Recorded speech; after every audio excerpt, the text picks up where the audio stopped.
Hey everyone, and welcome back to the Heal with Kat podcast. My name is Kat, and I am your host, and I am so excited to welcome you to this exciting episode this week, which is kind of off the beaten path of what I normally do with like FCT, family constellation therapy, if you're new here. But you guys really wanted to hear about my past life regression therapy session, and I am really excited and just geeking out about sharing it with you. Before we get into this week's episode, I just want to thank you guys for leaving such incredible reviews, rating the podcast, subscribing to it, following on YouTube. These ways that you're engaging with the podcast really do make a difference, not only for the podcast, but for me in sharing my work. And it's one of the very small but significant ways that you can support me in what I do. So thank you very much. And before we jump into this week's episode, for the new listeners and for the current listeners who are part of the squad, don't forget that every month on the last day of each month, I give away a free family constellation therapy session. They are 2 hours long. It's one-on-one with me where we dive into your childhood, your family lineage, your history, and see if you're entangled in any patterns or stuff from your family that you don't need to be carrying with you anymore. There's a healing at the end. It's partly energetic, partly psychotherapy, some parts work, little somatic work. I mean, it's a wild modality. It's truly life-changing, honestly. And if you're looking for a big shift in your life, rate, subscribe, and review, and hopefully you'll win a session with me. And if not, head over to my website. I link my website in the show notes where we can chat more about working together and see if this modality can be supportive and helpful for you. So yeah, just want to drop that in before we jump in this week. All right. So my past life regression experience. Wow. If you listen to episode number 48, where I talked all about my trip to Kauai back in May, I'm recording this in June of 2024. I talked a lot about how I've been cruising through Dr. Brian Weiss's books. I started with Many Lives, Many Masters, and then I then went into Same Soul, Many Bodies. And that's where a lot of my like aha moments about feeling this intuitive pull or like nudge to get into a past life regression session with someone kind of spiraled this whole thing, honestly, or inspired this whole thing. And since then, I've read most of his books, and I'm on like the last one or two right now. It's been so busy around here. I feel like it's taken me a lot of time to get through the joy of just like reading a book. But you'll know in that episode, if you listen to it, that I kept feeling an intuitive pull while reading Same Soul, Many Bodies to do another past life regression therapy session. And I really get into the book and like a lot of other details. So if you're like, wait a second, I feel like I'm missing something, go back to episode number 48 and it'll give you all the background information. But essentially, I read Same Soul, Many Bodies, and I was like, I feel like I need to do a past life regression therapy session. And the pull or the intuitive nudge was to do it around my body. And if you know me, I literally live and die by those intuitive nudges. They're important. It's the way that I listen to my inner voice, my inner guide inside of me. It's like the little whisper in my shoulder saying, hey, you're interested in this for a reason. Like you should probably look into it. I had done a past life regression therapy session with someone 2 years ago, and her name is Dana. She's incredible. I wish I could do it with her, but she mostly does them in person. And there was kind of a scheduling conflict / like I had an urgency to do it. And, I just didn't want to rush someone. Basically, like I just was like, I want to do this now and I want to do this in person. So when I was reading Same Soul, Many Bodies, I told myself, I have 3 requirements for somebody that I want to do it with. It has to be in person. It has to be someone who's had a lot of experience, and it has to be someone who knows, understands, and has studied under or from Dr. Brian Weiss. So when I was in Kauai, I finished reading Same Soul, Many Bodies in like 2 days. I'm not even kidding.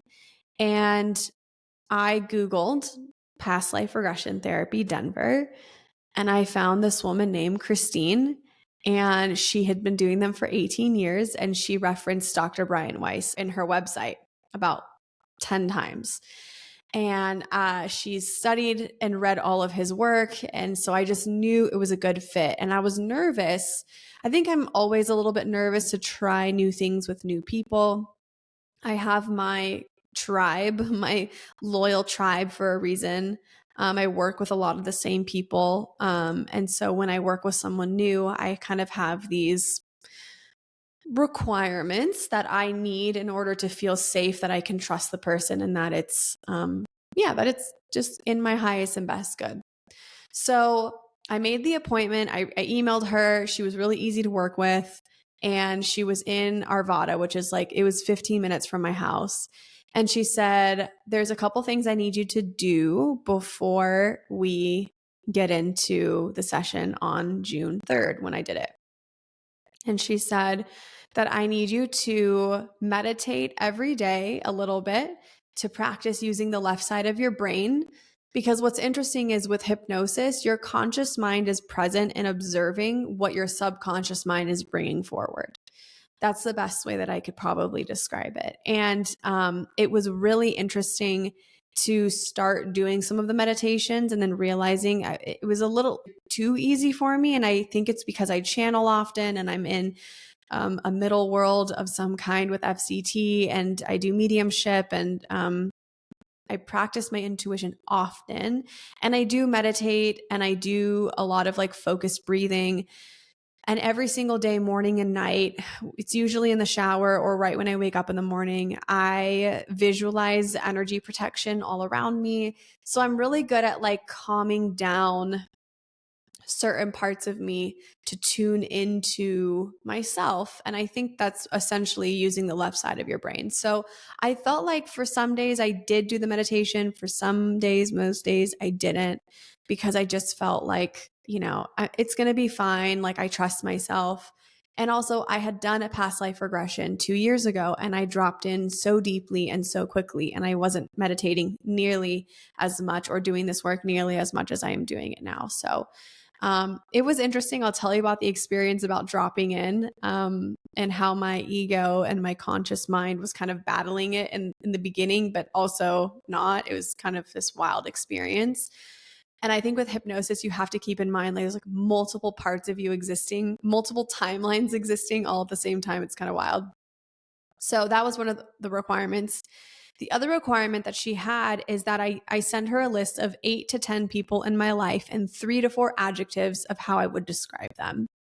And of course, I listed like my family, my boyfriend, like some friends. And then she mentioned to include people that I like still think about in the back of my head, like old friends or whatever. So I actually put an old friend from middle school or like elementary school, like my best friend from them. And she didn't end up showing up, but it's interesting how she was trying to say, hey, sometimes, we go through these connections with people, and there's a reason for it. And we have to understand why, not just the people that are obvious in our lives, but the people that are not so obvious as well, or people that, we've closed chapters with and we don't really have them in our lives as much anymore.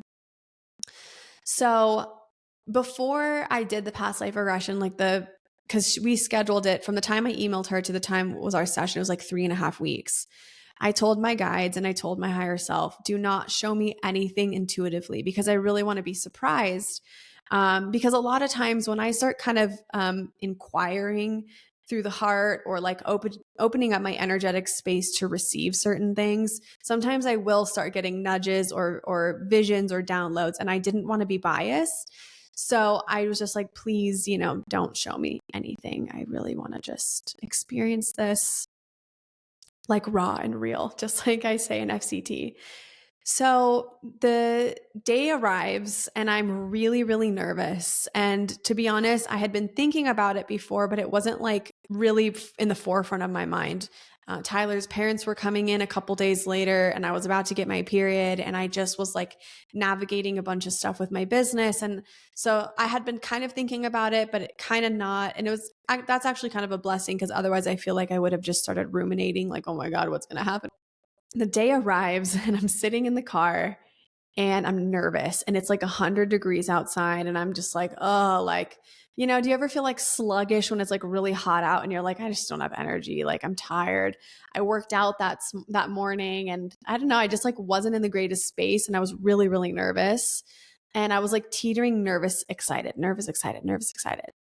And I was like, what if nothing happens? And I started getting in my head. So I sat in the car and I called in my spirit team, my guides, my angels, Mother Mary. I called in Jesus. I called in my spirit animals. And I was like, all right, let's fucking go. What's going to happen? As long as I'm protected by all of you, I feel like it can only be for my highest and best good. And it always is, honestly. Like, I really, really do trust that. I say that all the time. I just need things to happen in my highest and best good. You know, if I'm going through something difficult with someone, only for the highest and best good of everyone. And then the way that things transpire is usually, I just trust it's in the highest and best good of everyone. And that allows me the freedom to have a lot of acceptance with things in life. And also, I think a lot of like ahimsa, which is like unattachment. It's a word that I learned in my yoga teacher training, but it basically means like unattachment to things and people and just being in a space of being in a presence.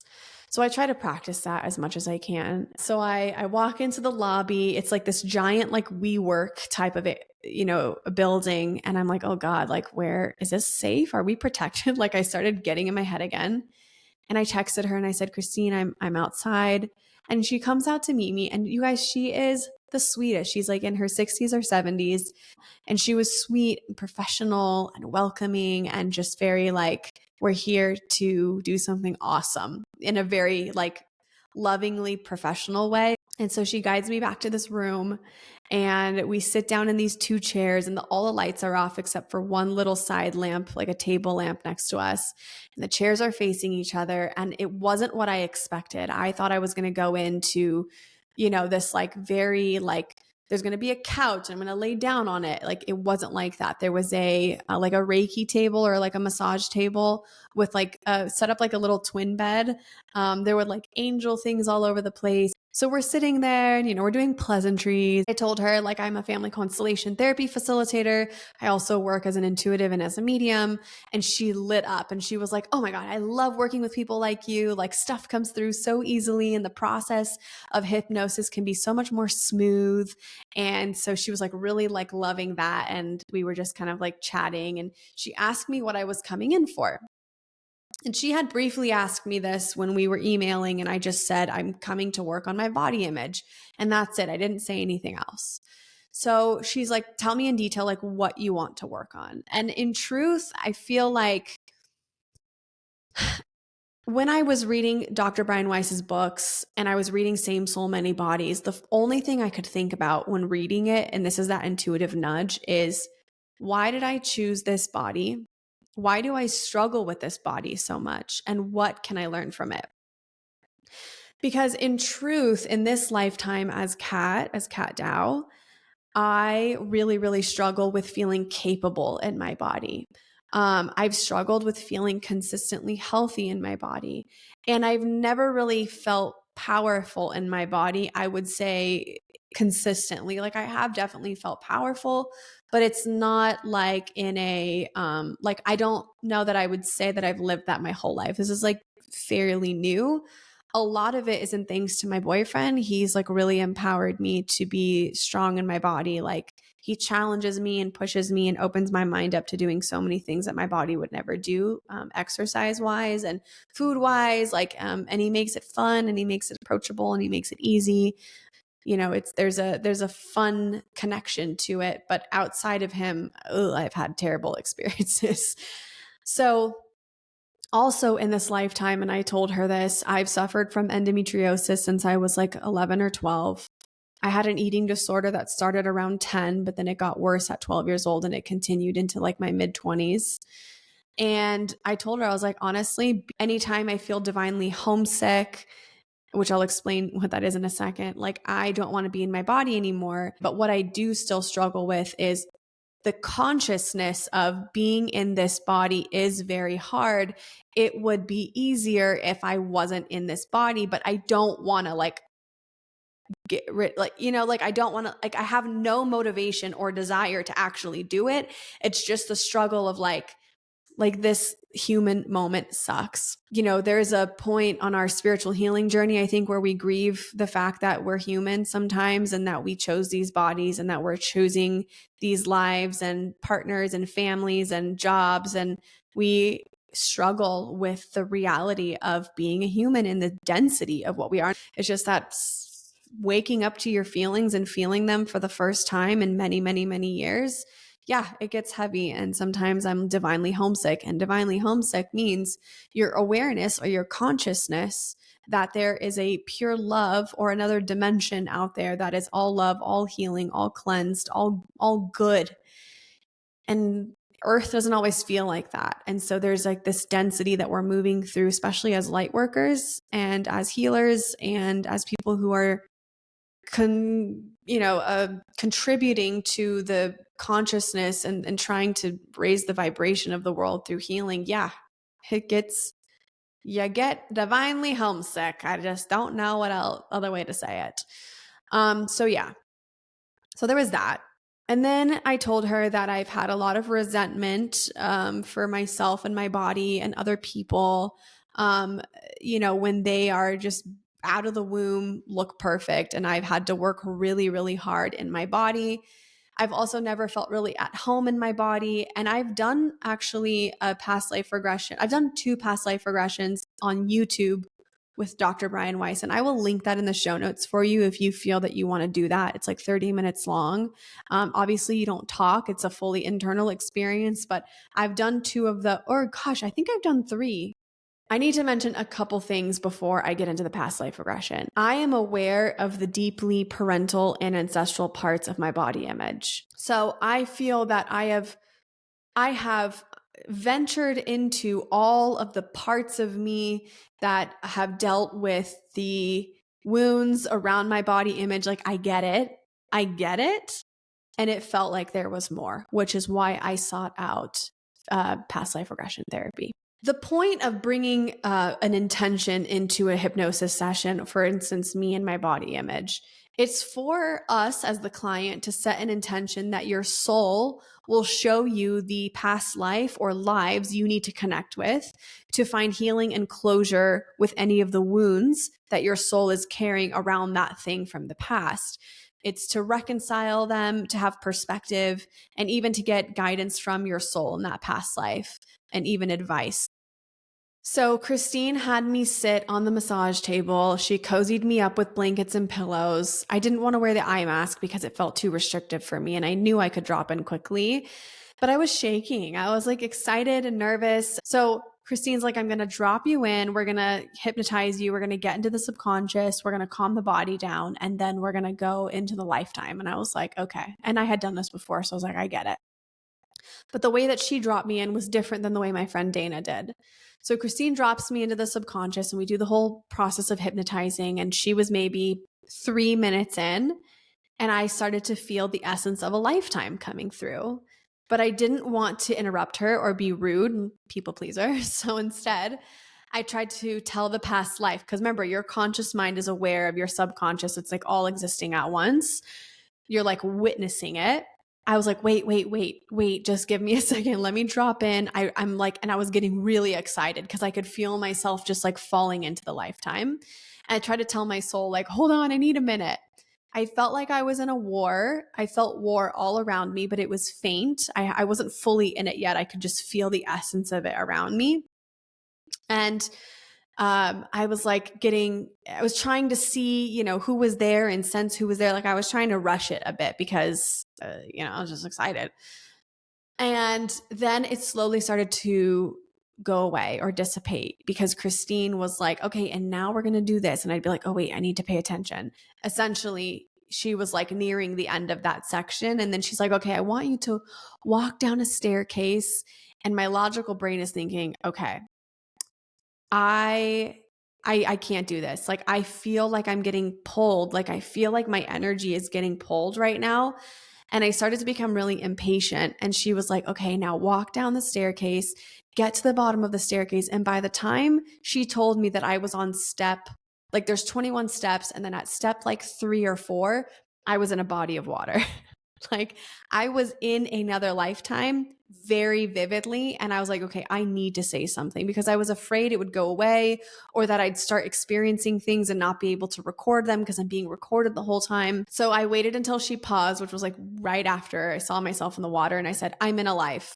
I just want to say before I get into the details of the past life, I'm going to refrain from saying who in my past lives is who in my current life, because honestly, like, it's the past. I've got a good handle on everything, and honestly, I don't need to out anyone. Like, I'm at peace with everything. So please know that if I say my dad in a past life, it doesn't mean my dad in this life. It could literally be anyone in my life, which is the crazy part of it. It's sometimes the most unexpected people.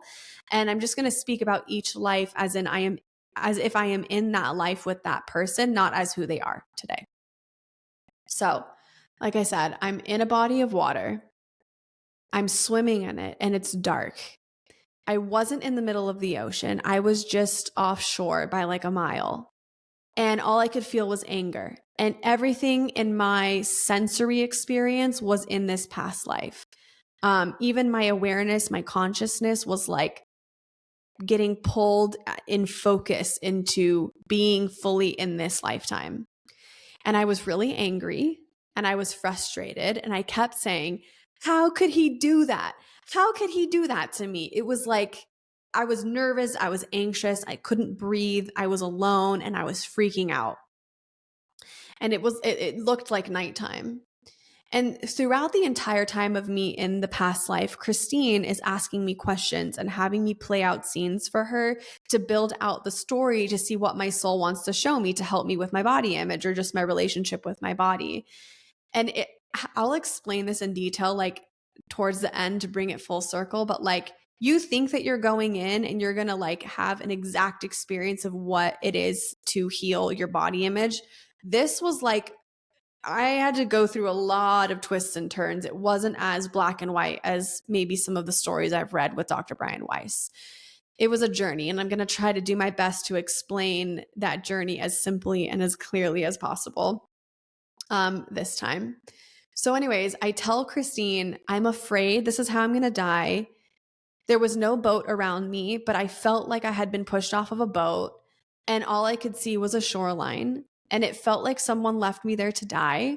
And it felt like whoever left me there was mad at me about something. And I ended up figuring out later in the regression that it was like an issue with food or like the rations of the food. And I got angry about something or frustrated and I lashed out about it. And the people on the ship basically kicked me off.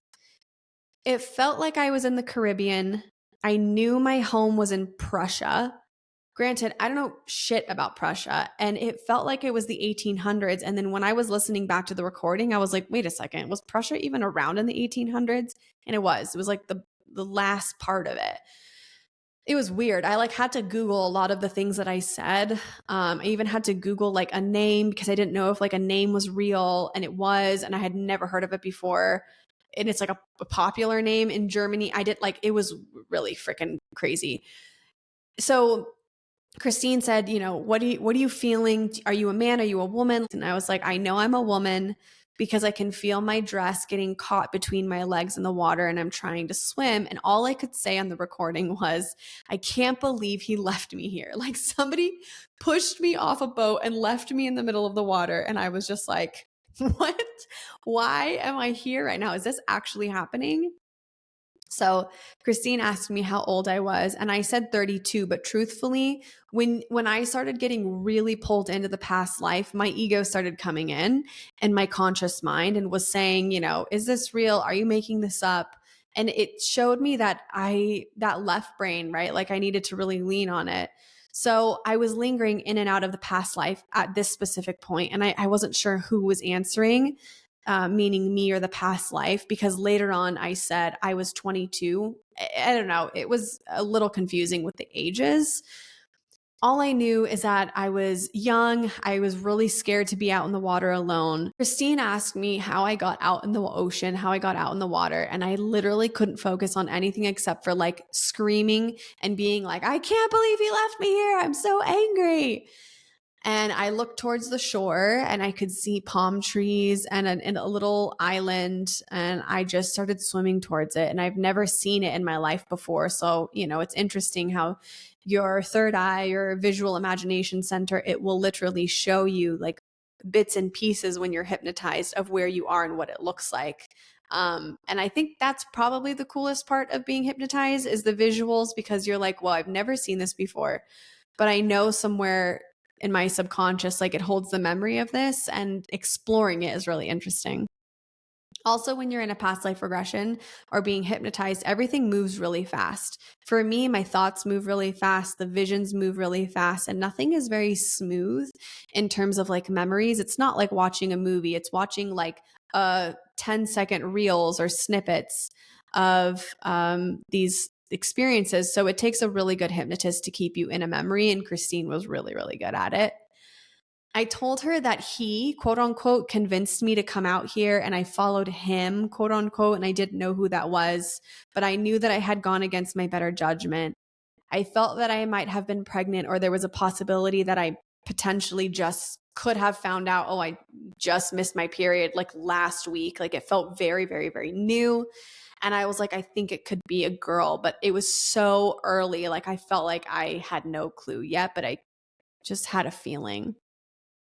And in the recording, you could hear I was very, very panicked. So my voice reflected the experience I was having in the water as well. Panicked, angry, frustrated, and I kept taking these deep breaths as if I was tired from swimming in the ocean. And I told myself to be strong. I remember that. And then I felt like my dad in that lifetime had taught me how to swim once, somewhere like a lake or something. And I think to myself, and I say it in the recording, my dad taught me how to swim and I was never good at it, but I'm going to put it to the test now. And then somehow all of a sudden I was crawling up the sandbank, and it was soggy and sandy and wet, and it was windy and chilly and foggy. And I was so angry at myself. And I remember sitting on the shore and thinking, it's all my fault. I'm convincing myself everything is my fault. And I was left in the middle of the ocean because it's my fault. Like listening back to the recording, it just blows my mind. I'm like, oh, so wow, we really don't change that much from lifetime to lifetime. I mean, some things do, some things kind of don't. Everything is my fault. So yeah. But I sat frozen on the beach, and this was really the coolest part. This was when I was fully in the past life, because I could feel myself. It wasn't like I was watching me, it was me.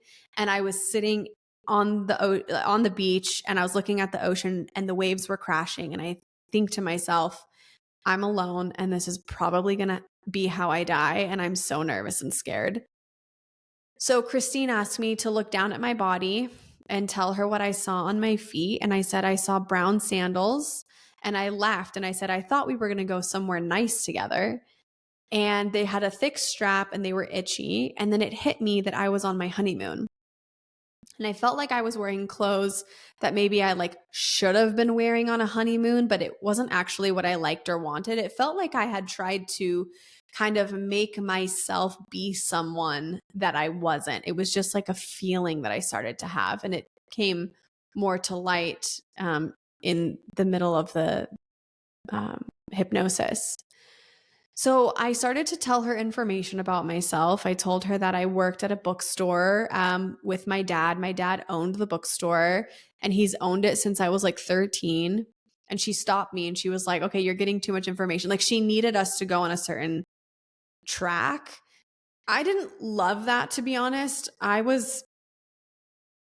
My brain was going in so many different directions.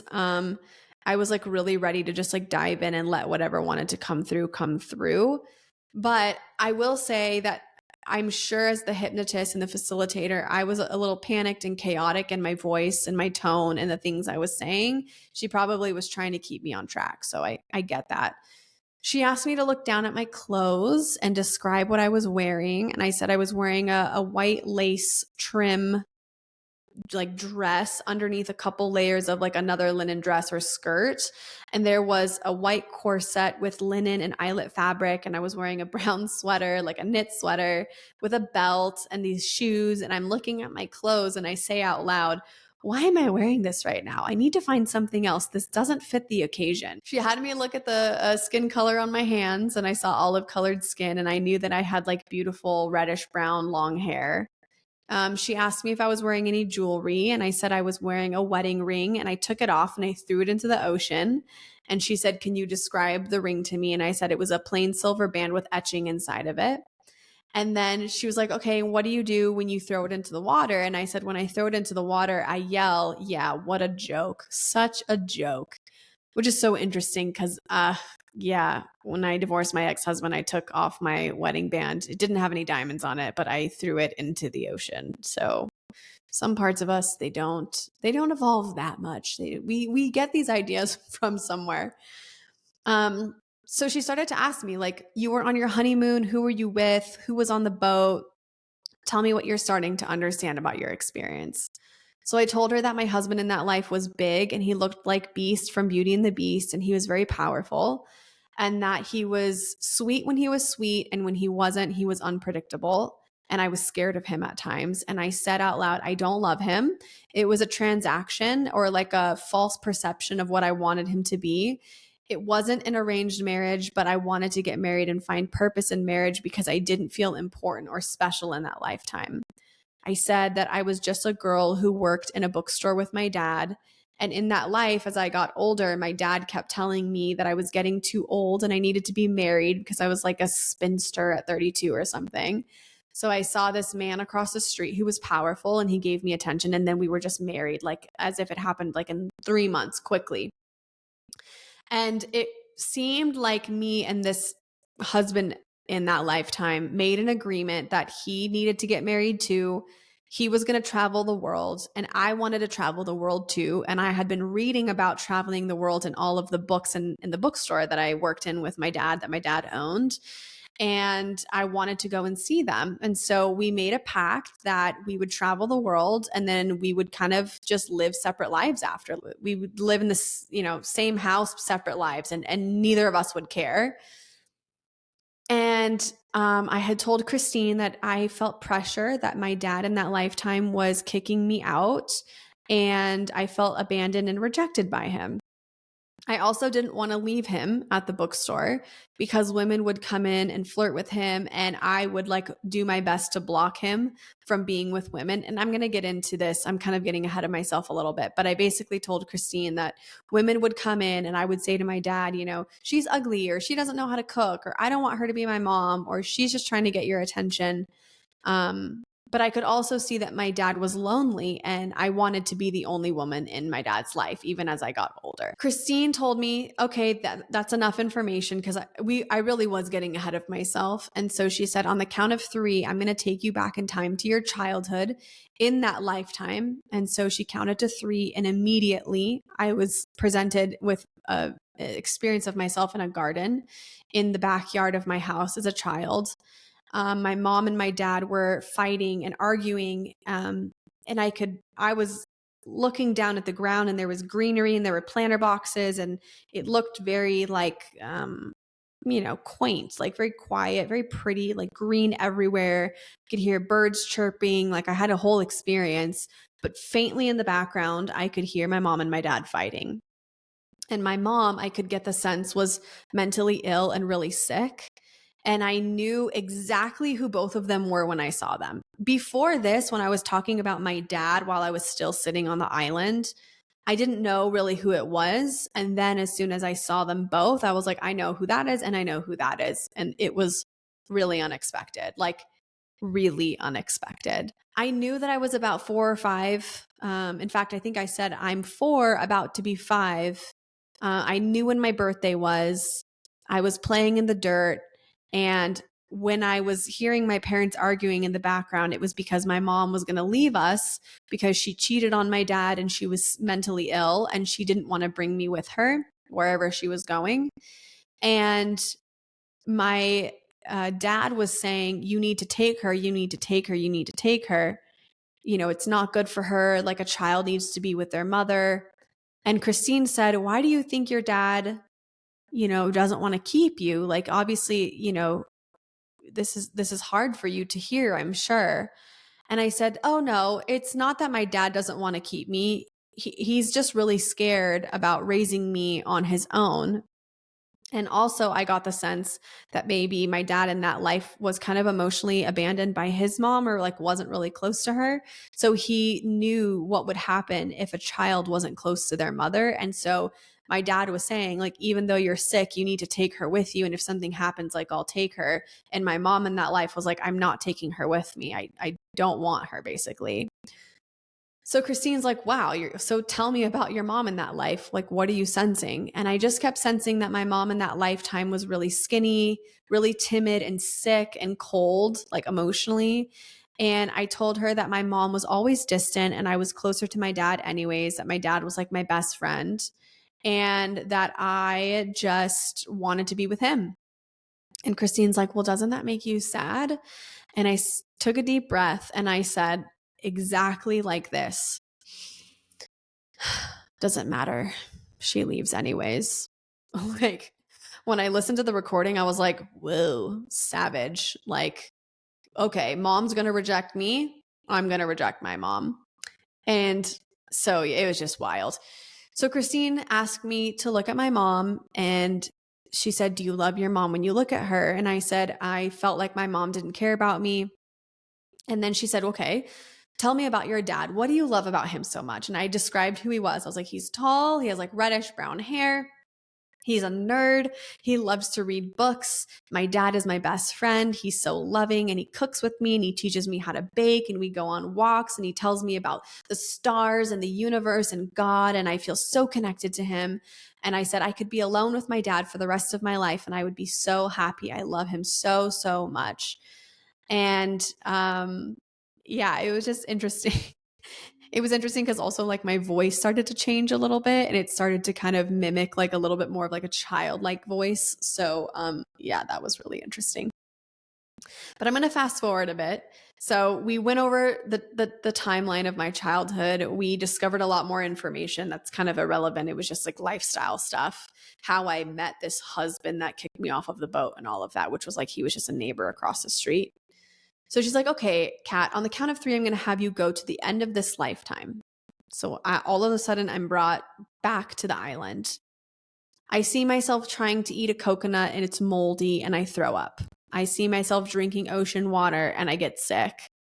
And all of a sudden, I'm fetal position on the beach and I just feel like I'm going to go to sleep. And then I just close my eyes. As soon as I closed my eyes, I immediately felt the energy leave my body. And I was looking down at my body and going, whoa, oh, it's just me. I'm fine. Like it was like the pain and whatever else was like gone. I was like separated from it. And I was like, oh, finally. And then immediately after that, I saw myself go through this tunnel of light. I felt that my energy was cleansed from that lifetime. Emotionally, physically, but it mostly felt energetic. And then the first person to greet me after I crossed over was my mom in that life. And Kristine was like, why your mom? Like, didn't your mom leave you? And I was like, oh yeah, she died from tuberculosis very young. Like I knew everything about her already. And she didn't live long after she left me. And she came to greet me on the other side. And Kristine's like, are you happy to see her? And then my voice deepened, like it became very monotone. And I said, yes, I'm really happy to see her. We don't think about those things on the other side. But the feeling was more like it's all love over here. I'm just like happy to see her and we'll work out the rest later. It felt like a relief and only love for her. And it felt like our souls had only had a exchange like that once. It was like a perfectly matched human experience, but our souls were like really connected and it like didn't matter. It's a whole different dimension of consciousness. So then my guide came in specifically. Well, I have a lot of guides, but my main guide, Lazarius, came in and he looked at me and he's standing next to my mom in that life. And he said, we need to go and talk. And he put his arm around my shoulder and he said he was going to take me to the place that I died because he said it's helpful to go back to where we left so we can face the wounds and heal them. And it's supposed to be helpful. And even though I was still sensitive to it because I had just come out of it, I knew I was safe with him and I could see how it could be helpful. And there was also this remembrance of like, I've done this so many times before. Like, let's go and do it again. And at this point, I told Kristine that I was ready to talk about how I died and I wasn't sad. It was just sensitive.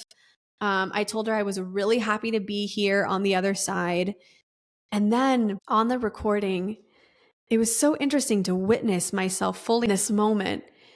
He looked at me and he said, are you ready? And I said, Lazarius, it's unfortunate what happened to me. Like with a sadness, also with an acceptance and a safety. Like it's sad what happened to me. And he said, yes, we're going to discuss it together, like with total love and comfort and safety.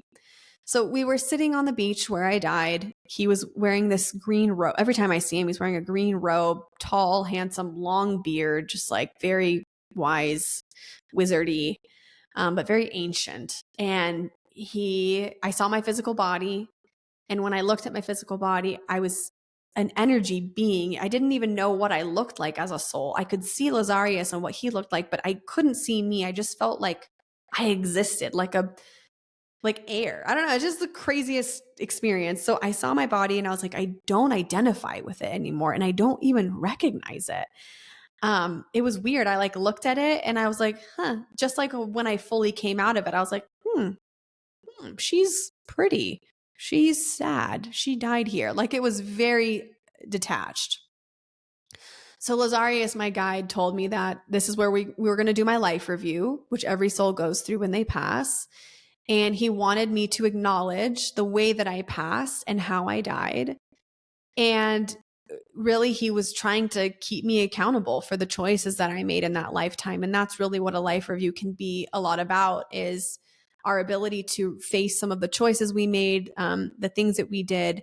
And so this is why I always say in family constellation therapy, don't worry so much about holding other people accountable and holding on to that anger for what people did, if that's your way of holding people accountable, especially in your family, because we're all held accountable at some point. Like when we cross over, we meet with our guides, if this is what you believe in, and then you kind of are held accountable for what happens.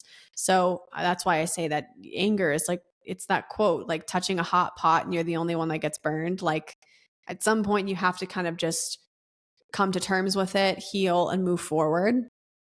So Lazarius said that in this lifetime, he wanted me to see that I made a choice, and my choice was made from free will.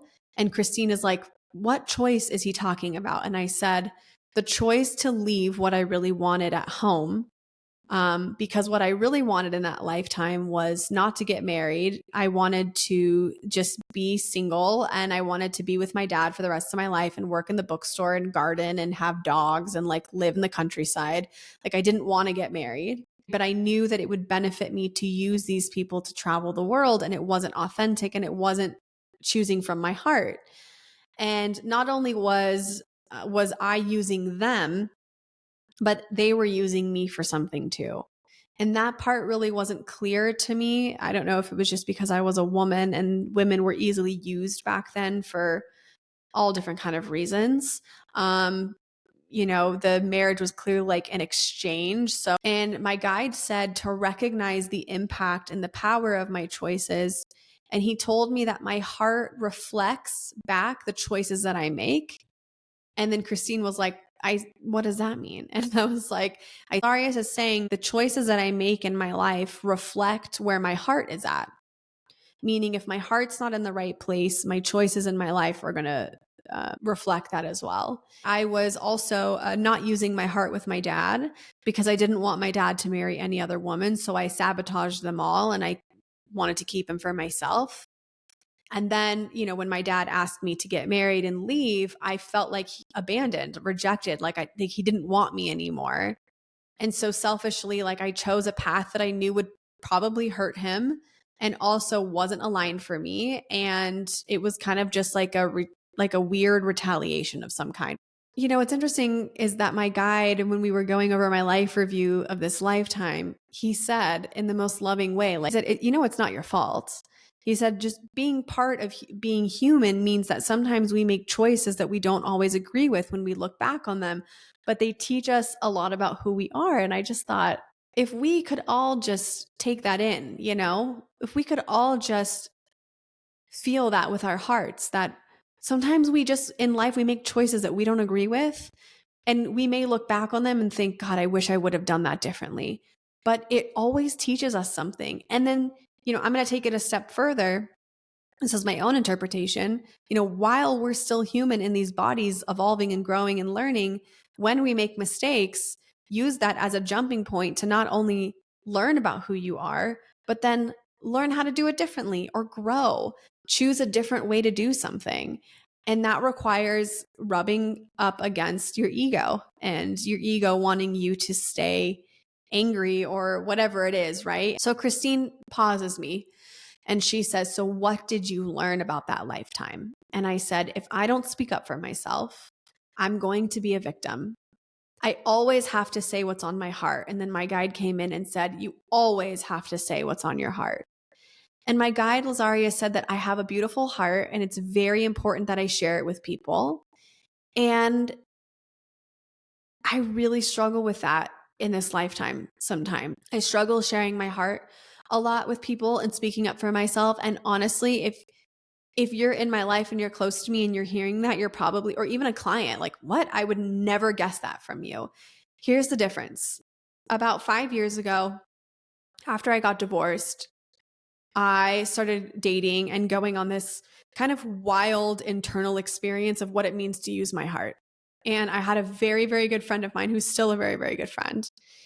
We were talking about what it means to live in your heart, and she's very good at it. And she said, "You just have to choose your heart and love over everything else." And then I remember scrolling Instagram and seeing a quote that said, "In order to have big love, healthy love, you have to choose your desire for love over your desire for fear." And the desire for connection has to be louder than the desire to stay in your fear. And that doesn't mean that you're not going to feel fear. Many times I am in a situation with a friend or my partner or family or work, and I'm very fearful. And in that moment, I choose to show up with love anyway. You just have to like lean into the love more. And that struggle with sharing my heart with people, it doesn't mean that I'm not struggling on the outside. It means that on the inside, I'm like battling my vulnerability or battling my ability to trust my voice and speak up for myself. So Lazarius said to me, "The impact that I'm going to make on people in the world is much larger than the fear I have." And so that's really where it all came full circle for me. The love that you have for helping others, the love that you have for the people in your life that you love, that has to be bigger than the fear that you have. So at this part of the session, this is where things started to get a little confusing because my guide, we were still doing my life review on the island, but he started showing me my life today and he started pointing to me like in the room and pointing to certain things in my life today and connections that I have with that past life and showing me how there was like a lot of crossover. When he said, "You'll have a chance to do this over," meaning like as if we were time traveling within time traveling within time traveling. So then, I told him on the beach, I was like, "You need to give me another chance. I need to redo this lifetime. I need an opportunity to do it right. Please give me one." And then he gave me the impression that eventually I would get to do it in my lifetime now to make up for a lot of this and have another chance to do it right. But the timing of the planet wasn't right yet. Like there were still a few things I had to figure out before coming into, 1991 into 2024. And I fully understood what he was saying because with my work with FCT, it's largely technology based. And I just think that this time on planet Earth is like perfect for me right now and like my soul and what I want to do. So I actually know of one lifetime I had after that one in the 1800s. And the next one that I had was in the 1930s. And then it's mine now in 1991 is when I was born. And I know a lot about that lifetime. And what's interesting is like I have had a lot of mediums and intuitives tell me that I'm in a completion life right now. And I never really understood what that meant, but now I'm starting to understand that I'm completing a lot of like karmic relationships, karmic cycles and lessons that I've needed to learn up until this point. But the main thing that my guide really brought me back to in my life review, and then things really started to go off in different directions.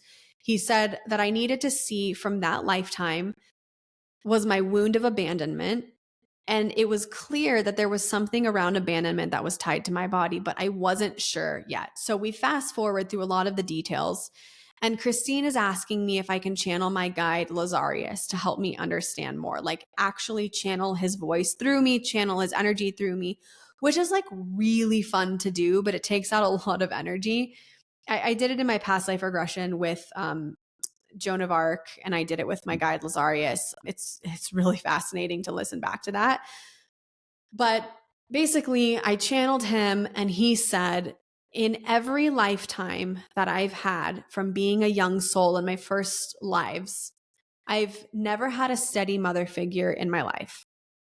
My mothers have been emotionally unavailable or absent. They've physically left me, they've died early or what have you. So then Kristine stopped me and she said, Lazarius, why is that? Why has she never had a mother? And he was silent. And I felt him move away from me, and I could feel and I could see this big white light, like clouds, but not just like bright, bright light. I could see a green shadow figure and then like a bunch of like different shadows behind him, like white, brown, black. Like I could see a lot. And I felt like he was consulting with like a group of other guides or angels or beings. Like I could see them looking back and forth at me and whispering. And the feeling I got was maybe I wasn't ready to hear it. I was silent during that time. This is literally just from memory. But then in the recording, I say, I'm ready. Please tell me I'm ready. I really, really wanted to see it. So Lazarius came in and he explained to me, I wasn't channeling anymore. This was me like pulling the information, that there's a connection that my soul has to Mother Mary. But he said, my soul signed up to be a part of a lineage of women that are connected to Mother Mary, but it stemmed from an experience that I had in one of my very first lifetimes. So it's almost like I went through something in a first lifetime that I had, and then I all of a sudden was just like taken under the wing of Mother Mary. My soul agreed to be a part of a lineage of women connected to Mother Mary, and then it was for healing, basically, like as a soul. But essentially, I saw only a few snippets of this early, like first lifetime that I had, but it was like caveman times. There was very little language or communication. There was rocks and dirt everywhere. It was very gray and brown. I felt like maybe I was in a cave or a hut. And my mother in that lifetime was mentally ill and unstable and had like a crazy postpartum with like another sibling. It felt like she had a baby with another man who wasn't my dad. I was 3 years old and she suffocated me and she killed me. And you can hear it in the recording, when I say that out loud, it's just silent for like 30 seconds. And I just was whimpering, crying. And my guide said that my soul was very, very angry after that. And then I tried to ask him to show me other lifetimes after that so I could see what happened. And it was dark. Like he didn't want me to see anything. He's like, the feeling was like, it's not in my highest and best good. It doesn't matter. You've grown from then. Like, let's not go back there. But he said I was very, very angry, and I made a lot of people pay for my anger around being killed as an innocent baby. And I've carried around this wound with abandonment since then. And in every life, I struggle with being able to heal it and grow from it because of that anger. But that the abandonment wound is not just a human wound. There's something called a soul core wound. Essentially, it's similar to a human core wound, but it's for a soul. And Spirit has made this really clear with me a lot, that just like we have physical human DNA, we also have soulic DNA that includes all of the past lives that we've lived. And it's much more extensive and larger and bigger. And it could also encapsulate physical things, mental things, emotional and energetic. It's like DNA is like, they show me DNA is like a little string, and soul DNA is like a huge, just like, you can't even think about how big it is. It's just like so much bigger. So yeah, so just like every human suffers like a core wound, the soul does as well. And it's largely based off of the experiences that they go through in their early human lives. And it's largely in part of free will and choice of other people and the things that they go through.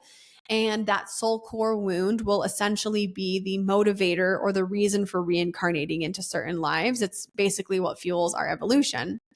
So Lazarius was like, it's not some like big momentous thing. Every single soul has a core wound, and that plays into the human core wound.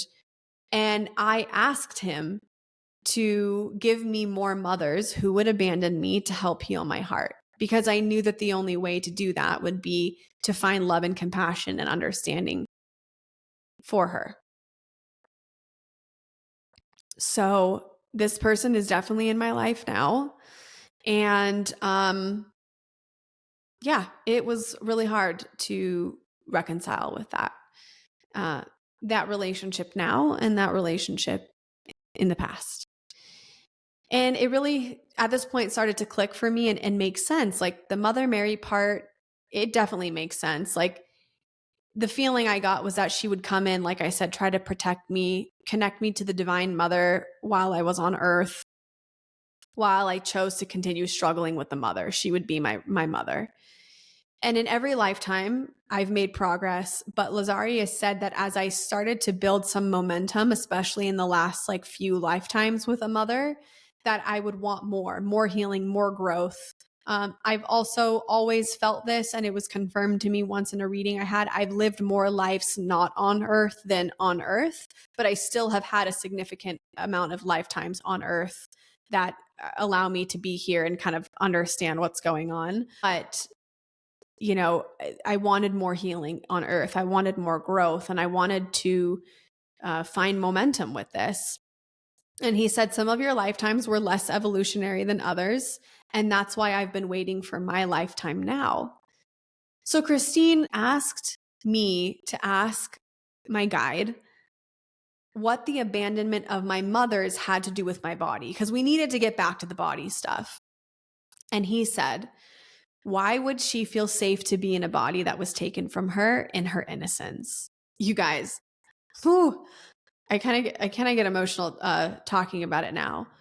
Yeah, why would my body be safe? Why would my body feel safe when the one person that you're supposed to develop a sense of safety and security and love and home with took that from you?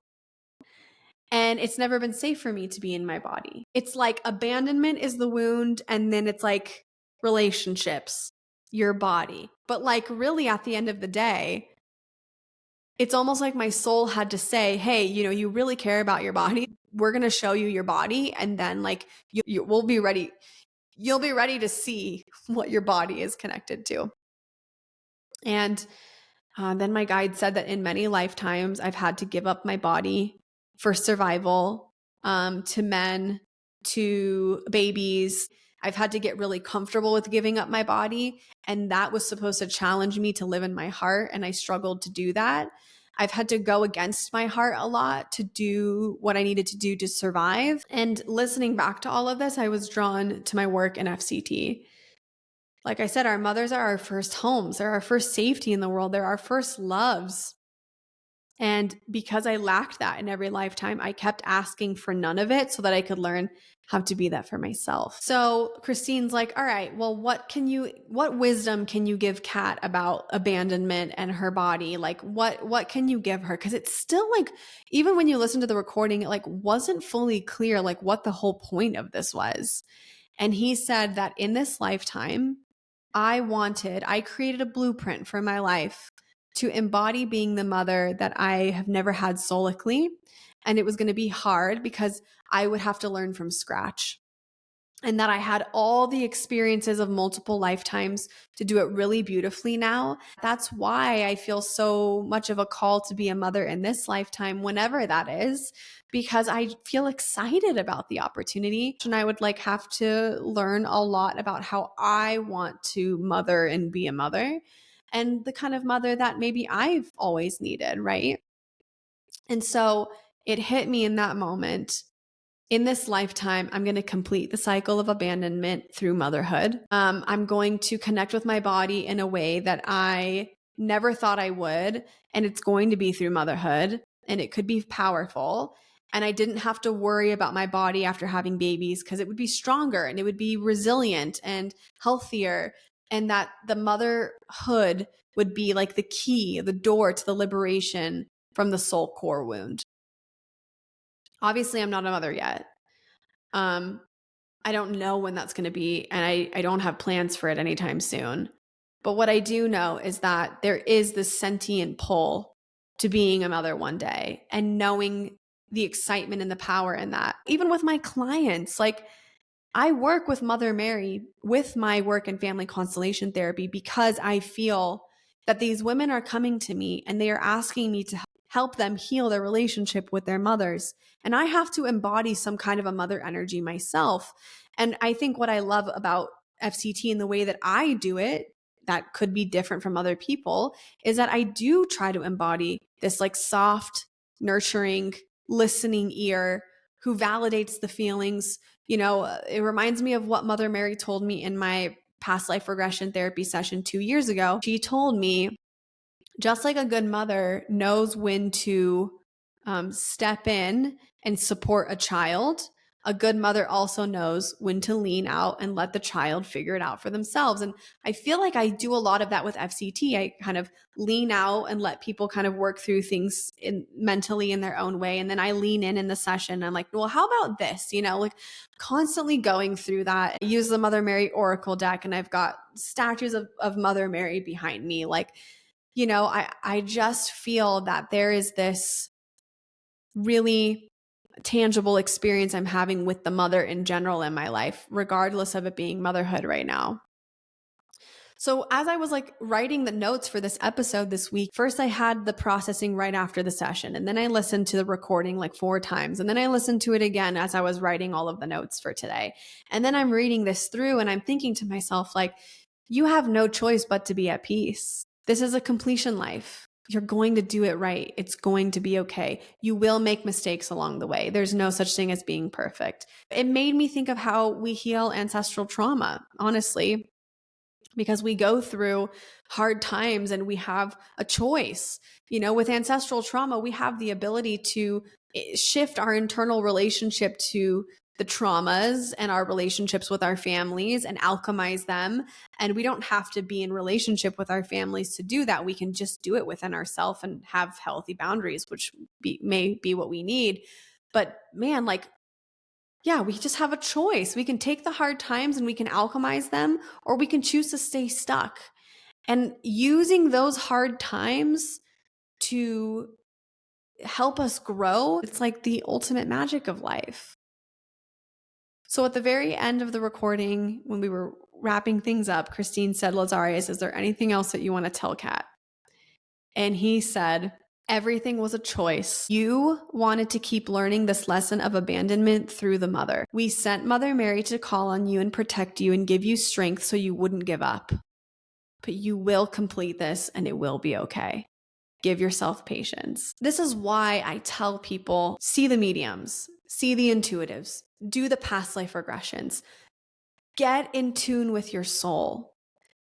I recently was in a family constellation therapy session, actually a couple days after this past life regression, with my friend Julie, who does all my FCTs, who I just adore. And I told Julie, I said, I've always felt different from people. I'm tired of feeling different from people. I want my people. I want my community. And sometimes when I feel different from other people, I wish I was normal, right? What is normal? But I wish I was like less of a weirdo with this stuff. And she goes, "Honey, what was it like being normal?" And I was like, "It was fucking miserable. I literally hated my life." She's like, "Exactly."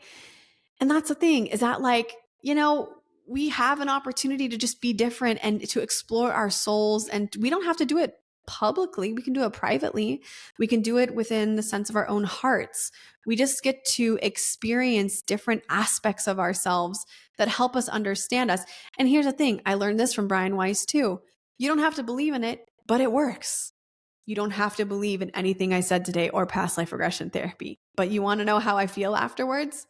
At peace. And I think that like I haven't really felt truly at peace in quite a while. And it was that past life regression therapy that just made me feel like I could take a deep breath and everything was going to be okay. But anyways, the past life regression, it was beautiful and it was hard. But there's something relieving about knowing now where the core root of my abandonment is. And it's not just in this lifetime. The reason it feels so deep is because I experienced it like in my first lifetime. So if you have something in your life that feels super deep and it's like a wound or a theme, and you've done ancestral work and you've done parts work and you've done all the things and it still feels like there's something there, or even if not, even if you just want to explore the past life version of it, or connection to it, I really highly recommend it because, like I said, there are multiple parts of you that you're experiencing all at once in your human experience now. I mean, every time that my abandonment wound gets triggered, it's like experiencing it over the hundreds of lives that I've lived, over and over and over and over again. And I think that you have to get curious enough to branch outside of the norm to see things from a different perspective and learn things from a different perspective and be open to seeing things in a different perspective. And the hard part with spirituality is that there's not really any physical, tangible proof that any of this is real. It's just trust. It's faith. It's faith that something is bigger out there. But yeah, that's my past life regression therapy experience. And actually, I'm planning on doing another one soon, within the next few months. Kristine, has this other type of hypnosis that she does called in between lives, where you just immediately go into your soul. You don't really go through a past life, and you just start asking your guides and your higher self questions. She's like, you could go into a past life, but only if it's meant to answer a question or something. So if I do that, I'll let you guys know how that is. It took me a whole month to process this, listening to it over and over and over again. But I hope you guys enjoyed it. I really hope you guys enjoyed it because it was, there were a lot of twists and turns there. But, at the end of the day, we figured it out. We figured out what my soul core wound is. We figured out how to be more at peace with my abandonment. We figured out that abandonment is really at the core of all of this, and my body image is just one piece of it. And I was given beautiful guidance that it was going to heal through motherhood. And what else can you ask for? You know what I mean? It came full circle in the end. So I hope you guys enjoyed this episode. Come hang with me on Instagram at @katdow. My handle is in the show notes below. Tell me what your favorite part of the episode was this week. I know it was so different from my usual FCT stuff, but I would love to hear what you're taking away from it. Any questions that you have. Maybe we'll do a little Q&A soon again too. Don't forget to subscribe, rate, and review the podcast, and send me a screenshot on Instagram in my DMs to win your free family constellation therapy session with me. With that, thank you so much for being here. I love you guys so much, and I'm wishing you a beautiful day wherever you are in the world. And I will see you next Tuesday for a new episode on the Heal with Kat podcast.